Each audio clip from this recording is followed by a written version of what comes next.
Hello ನಮಸ್ಕಾರ, welcome back to my YouTube channel. ಎಲ್ರು ಹೇಗಿದ್ದೀರಾ? ಇವತ್ತು ಒಂದು ಸಕ್ಕದಾಗಿರುವಂತಹ ಮಸ್ಕ್ ಮೆಲನ್ ಐಸ್ ಕ್ರೀಮ್ ನ ಹೇಗ್ ಮಾಡ್ಕೊಳ್ಳೋದು ಅಂತ ತೋರಿಸ್ಕೊಡ್ತೀನಿ.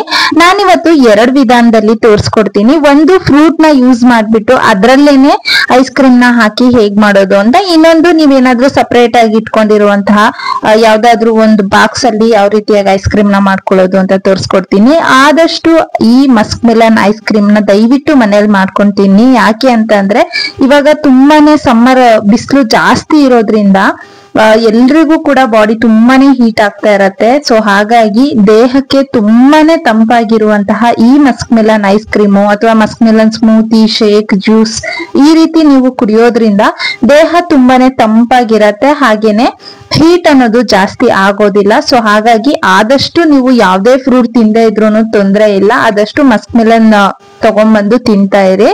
ಸೊ ಇವಾಗ ಒಂದು ಮಸ್ಕ್ ಮೆಲನ್ ನ ತಗೊಂಡಿದ್ದೀನಿ ನಾನು, ಕರ್ಬೂಜ ಹಣ್ಣು ಅಂತಾನು ಕರೀತಾರೆ. ಸೊ ಈ ಕರ್ಬೂಜ ಹಣ್ಣಲ್ಲಿ ಒಳಗಡೆ ಇರುವಂತಹ ಏನು ಮಸ್ಕ್ ಮೆಲನ್ ಸೀಡ್ಸ್ ಏನಿದೆ ಅಲ್ವಾ, ಅದ್ರದ್ದು ಬೀಜ, ಅದನ್ನೆಲ್ಲ ನೀಟಾಗಿ ತಕ್ಕೋಬೇಕಾಗತ್ತೆ. ಇದನ್ನ ಕಟ್ ಮಾಡ್ಬೇಕಾದ್ರೆ ಮೇಲ್ಗಡೆದು ಅದು ಏನ್ ಕಟ್ ಮಾಡ್ತೀವಲ್ವಾ ಸಿಪ್ಪೆ, ಅದನ್ನ ಬಿಸಾಕೋದಕ್ ಹೋಗ್ಬೇಡಿ, ಹಾಗೆ ಇಟ್ಕೋಬೇಕಾಗತ್ತೆ. ಮತ್ತೆ ಅದನ್ನ ಕಟ್ ಮಾಡ್ಬೇಕಾದ್ರೆ ಒಂದ್ ಸ್ವಲ್ಪ ಅಗಲವಾಗಿ ಕಟ್ ಮಾಡ್ಕೊಳ್ಳಿ.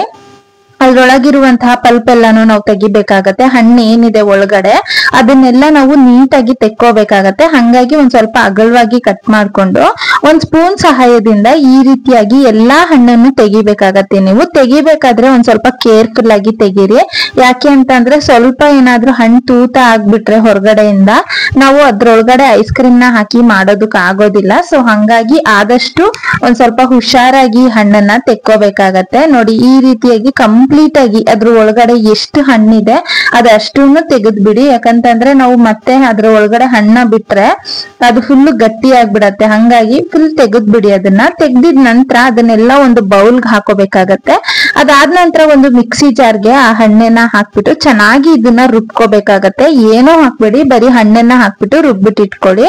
ಇನ್ನೊಂದ್ ಕಡೆ ಒಂದು ಬೌಲ್ ನ ತಗೊಂಡು ನಾನಿಲ್ಲಿ 2.5 ಚಮಚ ಆಗೋಷ್ಟು ವೆನಿಲಾ ಫ್ಲೇವರ್ ಮಿಕ್ಸ್ ಇರುವಂತಹ ಕಸ್ಟರ್ಡ್ ಪೌಡರ್ ನ ಯೂಸ್ ಮಾಡಿದ್ದೀನಿ. ಹಾಗೇನೆ 2 ಚಮಚ ಆಗೋಷ್ಟು ಮಿಲ್ಕ್ ಪೌಡರ್ ನ ಕೂಡ ತಗೊಂಡಿದ್ದೀನಿ. ಇದ್ರಲ್ಲಿರುವಂತಹ ಗಂಟುಗಳನ್ನೆಲ್ಲ ನೀಟಾಗಿ ಈ ರೀತಿಯಾಗಿ ಕಲಿಸ್ಕೋಬೇಕಾಗತ್ತೆ. ಅದಾದ ನಂತರ ಒಂದ್ 2ರಿಂದ 3 ಚಮಚ ಆಗೋಷ್ಟು ಹಾಲನ್ನ ಸೇರಿಸ್ಕೊಂಡು ಫಸ್ಟ್ ಈ ರೀತಿಯಾಗಿ ಮಿಕ್ಸ್ ಮಾಡ್ಕೊಳ್ಳಿ. ಅದಾದ ನಂತರ ಸ್ವಲ್ಪ ಜಾಸ್ತಿ ಹಾಲನ್ನ ಹಾಕ್ಬಿಟ್ಟು ಚೆನ್ನಾಗಿ ಮಿಕ್ಸ್ ಮಾಡ್ಕೊಳ್ಳಿ. ಒಂದು ಸಹ ಗಂಟಿಲ್ದೆ ಇರೋ ತರ ಆಗತ್ತಲ್ವಾ, ಆಮೇಲೆ ನೀವು ಜಾಸ್ತಿ ಹಾಲು ಹಾಕ್ಬಿಟ್ಟು ಮಿಕ್ಸ್ ಮಾಡಿ ಇಟ್ಕೊಳ್ಳಿ. ಈ ಕಡೆ ಇನ್ನೊಂದು ಪಾತ್ರೆನ ಇಟ್ಕೊಂಡು ಅದಕ್ಕೆ ಒಂದು 1/2 ಲೀಟರ್ ಆಗುವಷ್ಟು ನಾನು ಹಾಲನ್ನ ಹಾಕೊಳ್ತಾ ಇದ್ದೀನಿ. ನೀವು ಗಟ್ಟಿ ಹಾಲಾದ್ರೂ ಹಾಕೊಳ್ಬಹುದು, ಇಲ್ಲ ಅಂತ ಅಂದ್ರೆ ನೀರ್ ಮಿಕ್ಸ್ ಮಾಡಿರುವಂತಹ ಕಾಯಿಸಿರುವಂತಹ ಹಾಲಾದ್ರೂ ನೀವು ತಗೊಳ್ಬಹುದು, ಯಾವ್ದಾದ್ರೂ ಸರಿ. ಹಾಲ್ನ ತಗೋಬೇಕಾಗತ್ತೆ. 1/2 ಲೀಟರ್ ಹಾಲ್ಗೆ ನಾನಿಲ್ಲಿ 1/2 ಬಟ್ಲಾಗುವಷ್ಟು ಸಕ್ಕರೆನ ಸೇರಿಸ್ಕೊಳ್ತಾ ಇದ್ದೀನಿ. ಸುಮಾರು ಒಂದು 7ರಿಂದ 8 ಚಮಚ ಆಗೋಷ್ಟು ಸಕ್ಕರೆನ ತಗೊಂಡಿದ್ದೀನಿ. ಇದನ್ನ ಹಾಕ್ಬಿಟ್ಟು ಚೆನ್ನಾಗಿ ನಾವು ಮಿಕ್ಸ್ ಮಾಡ್ಕೊಳ್ಳೋಣ. ಅದ್ರ ಒಳಗಡೆ ಇರುವಂತಹ ಸಕ್ಕರೆ ಏನಿದೆ ಅಲ್ವಾ, ಅದು ನೀಟಾಗಿ ಮಿಕ್ಸ್ ಆಗ್ಬೇಕು. ಮತ್ತೆ ಸ್ವಲ್ಪ ಆ ಕಡೆ ಈ ಕಡೆ ಬಬಲ್ಸ್ ಕುದಿ ಬರ್ತಾ ಇರತ್ತಲ್ವಾ, ಅವಾಗ ನಾವು ಮಿಕ್ಸ್ ಮಾಡಿ ಇಟ್ಕೊಂಡಿರುವಂತಹ ಕಸ್ಟರ್ಡ್ ಪೌಡರ್ ಮತ್ತೆ ಮಿಲ್ಕ್ ಪೌಡರ್ ಮಿಕ್ಸ್ ಏನಿದೆ ಅದನ್ನ ಇದ್ರಲ್ಲಿ ಹಾಕ್ಬಿಟ್ಟು ಚೆನ್ನಾಗಿ ತಿರುಗಿಸ್ಕೊಳ್ಳಿ. ಈ ರೀತಿ ತಿರುಗಿಸೋದ್ರಿಂದ ಒಂದು ಸಹ ಗಂಟಾಗೋದಿಲ್ಲ, ಮತ್ತೆ ನಮ್ಗೆ ಚೆನ್ನಾಗಿ ಅದು ಕ್ಲೀನ್ ಆಗಿ ಎಲ್ಲಾ ಕಡೆ ಹೊಂದ್ಕೊಳತ್ತೆ. ಸೊ ಹಂಗಾಗಿ ನಾನು ಈ ರೀತಿಯಾಗಿ ಮಿಕ್ಸ್ ಮಾಡ್ಕೊಳ್ತಾ ಇದ್ದೀನಿ, ಬೀಟರ್ ಸಹಾಯದಿಂದ ಮಿಕ್ಸ್ ಮಾಡ್ಕೊಳ್ತಾ ಇದ್ದೀನಿ. ಇವಾಗ ನಾವು ಏನು ರುಬ್ಬಿಟ್ಟು ಇಟ್ಕೊಂಡಿದ್ವಲ್ವಾ ಹಣ್ಣು, ಅದನ್ನು ಕೂಡ ಸೇರಿಸ್ಕೊಳ್ತಾ ಇದ್ದೀನಿ. ಏನ್ ಕರ್ಬೂಜ ಹಣ್ಣದು ಏನ್ ನಾವು ಪ್ಯೂರಿ ಮಾಡಿ ಇಟ್ಕೊಂಡಿದ್ವಿ ಅದನ್ನು ಕೂಡ ಸೇರಿಸ್ಕೊಂಡು ಚೆನ್ನಾಗಿ ಮಿಕ್ಸ್ ಮಾಡ್ಕೊಳ್ತಾ ಇದ್ದೀನಿ. ಇದೇನು ತುಂಬಾ ಹೊತ್ತು ಕುದಿಬೇಕು ಅಂತ ಏನು ಇಲ್ಲ, ನಾವು ಆಲ್ರೆಡಿ ಕಸ್ಟರ್ಡ್ ಪೌಡರ್ ನ ಹಾಕಿರೋದ್ರಿಂದ ಇದು ಬೇಗನೆ ಗಟ್ಟಿ ಆಗೋಗತ್ತೆ. ಜಸ್ಟ್ ಒಂದು ವಿತಿನ್ 2 ಮಿನಿಟ್ಸ್ ಅಲ್ಲೇನೆ ನಿಮ್ಗೆ ನೀಟಾಗಿ ಒಂದು ಕ್ರೀಮಿ ಕನ್ಸಿಸ್ಟೆನ್ಸಿಗೆ ಬಂದ್ಬಿಡತ್ತೆ. ಇದು ತೋರಿಸ್ತೀನಿ ನಾನು. ನೋಡಿ, ಇವಾಗ ಚೆನ್ನಾಗಿ ಮಿಕ್ಸ್ ಮಾಡಿದ ನಂತರ ನಿಮ್ಗೆ ಏನಾದ್ರೂ ಇಷ್ಟ ಇತ್ತು ಅಂತ ಅಂದ್ರೆ ನೀವಿಲ್ಲಿ ಒಂದ್ 2 ಡ್ರಾಪ್ಸ್ ಆಗೋಷ್ಟು ವೆನಿಲಾ ಎಸೆನ್ಸ್ ಏನ್ ಸಿಗತ್ತಲ್ವಾ ಅದನ್ನ ಹಾಕೊಳ್ಳಿ. ನಾನು ಆಲ್ರೆಡಿ ಕಸ್ಟರ್ಡ್ ಪೌಡರ್ ಅಲ್ಲಿ ವೆನಿಲಾ ಮಿಕ್ಸ್ ಇರುವಂತಹ ವೆನಿಲಾ ಫ್ಲೇವರ್ ಇರುವಂತಹ ಕಸ್ಟರ್ಡ್ ಪೌಡರ್ ನ ಯೂಸ್ ಮಾಡಿದ್ದೀನಿ. ಮತ್ತು ಕೂಡ ನಾನು ಒಂದ್ 2 ಡ್ರಾಪ್ಸ್ ಆಗೋಷ್ಟು ವೆನಿಲಾ ಎಸೆನ್ಸ್ ಮತ್ತೆ ಒಂದ್ 4-5 ಬಾದಾಮಿನ ಚೆನ್ನಾಗಿ ಚಿಕ್ಕದಾಗಿ ಹೆಚ್ಚಿಟ್ಕೊಂಡಿದ್ದೆ ಅದು, ಮತ್ತೆ ಒಣದ್ರಾಕ್ಷಿ ಕೂಡ ಸೇರಿಸ್ಕೊಂಡಿದೀನಿ. ಇದು ನಿಮ್ಗೆ ಆಪ್ಷನಲ್, ಬೇಕು ಅಂದ್ರೆ ಮಾತ್ರ ಸೇರಿಸ್ಕೊಳ್ಳಿ. ಐಸ್ ಕ್ರೀಮ್ ಮಧ್ಯ ಮಧ್ಯ ಸಿಕ್ಕಿದ್ರೆ ಚೆನ್ನಾಗಿರುತ್ತೆ ಅನ್ನೋ ಕಾರಣಕ್ಕೋಸ್ಕರ ನಾನು ಇದನ್ನ ಸೇರಿಸ್ಕೊಂಡಿದೀನಿ. ಇದನ್ನೆಲ್ಲ ಹಾಕ್ಬಿಟ್ಟು ಚೆನ್ನಾಗಿ ಒಂದ್ಸಲ ಮಿಕ್ಸ್ ಮಾಡ್ಕೋಬೇಕಾಗತ್ತೆ.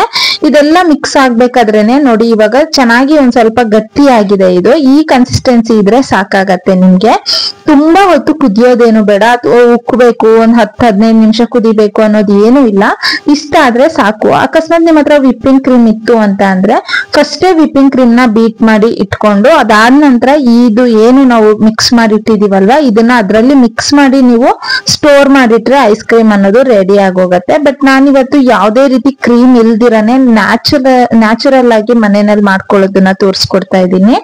ಇವಾಗ ನೋಡಿ, ಮೊದ್ಲೇ ನಾವು ಪಲ್ಪ್ ಎಲ್ಲ ತೆಗ್ದಿಟ್ಕೊಂಡಿದ್ವಲ್ವಾ ಹಣ್ಣಿಂದು, ಅದನ್ನ ತಗೊಂಡಿದ್ದೀನಿ. ಅದ್ರೊಳಗಡೆ ಈ ರೀತಿಯಾಗಿ ನಾನು ಏನು ಪ್ರಿಪೇರ್ ಮಾಡಿ ಇಟ್ಕೊಂಡಿದ್ದೀನಿ ಐಸ್ ಕ್ರೀಮ್, ಅದನ್ನ ಹಾಕೊಳ್ತಾ ಇದ್ದೀನಿ. ಇದನ್ನ ಕಂಪ್ಲೀಟ್ ಆಗಿ ಇದ್ರಲ್ಲಿ ಹಾಕೊಳ್ಬೇಕಾಗತ್ತೆ. ನಾವು ಚೆನ್ನಾಗಿ ಅದು ಮೇಲ್ಗಡೆ ತುಂಬಬೇಕು, ಅಲ್ಲಿವರೆಗೂ ಹಾಕೋಬೇಕು.